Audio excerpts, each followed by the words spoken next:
Joining me now to talk more is travel expert and Going.com spokesperson Katy Nastro. Thanks so much for joining us. Thanks so much for having me. Okay, so do you think these lower gas prices are causing people to get out in droves, or is this just sort of a bounce back pre-pandemic that we're starting to see, rise every year? Sure, look, travel is definitely back and it has moderated a bit. But when it comes to specifically Thanksgiving, this is typically the holiday where most people hit the road, even though we are seeing upticks in other modes of travel. We're seeing more people travel by road by about 1 million, and gas prices are definitely having an effect on that.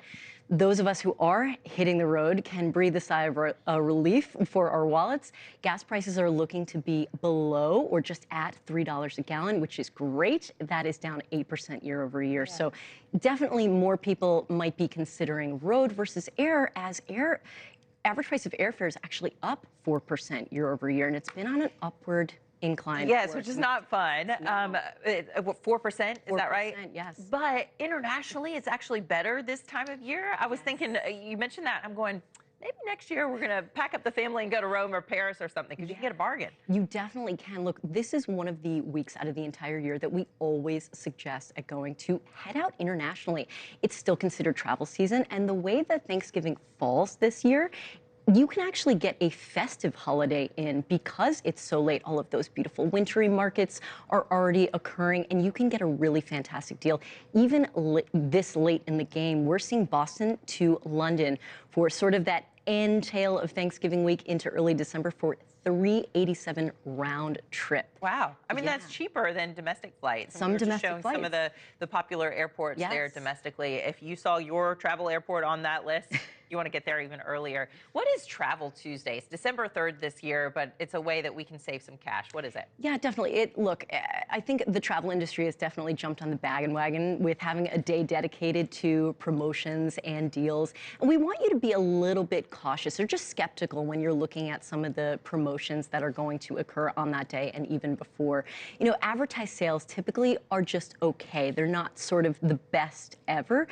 Airlines, for example, don't need to spend a ton of marketing bucks dedicated to those cheap seats because they really sell themselves. So we want you to be a little bit skeptical. But if you do have a bucket list trip, say for 2025, this is a day to sort of search around. Maybe you can get a bargain, or even you had a dedicated trip in mind. We are seeing some great sales, like for example, Zip Air. You can go from LA out to Tokyo for $428 round trip. That's a fantastic deal for airfare. Yeah, there you have it. So Travel Tuesday, get on it. Yes. Get on the bandwagon.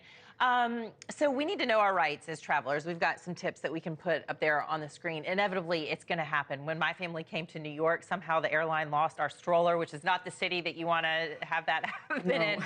Can you go over some of these tips for us here? Yeah, this is really, really beneficial for travelers to know ahead of the Thanksgiving week, as well as heading into the winter holidays when a lot of folks go away.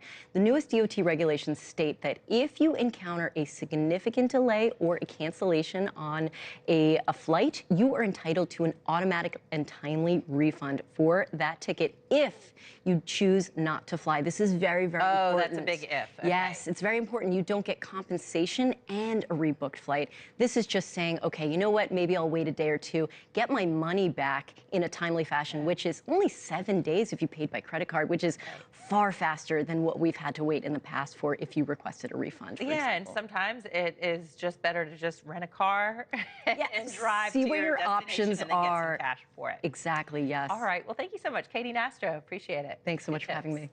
Thanks for watching. Go to joinnn.com to find NewsNation on your screen. And don't forget to click the red subscribe button below to get more of NewsNation's fact-driven, unbiased coverage.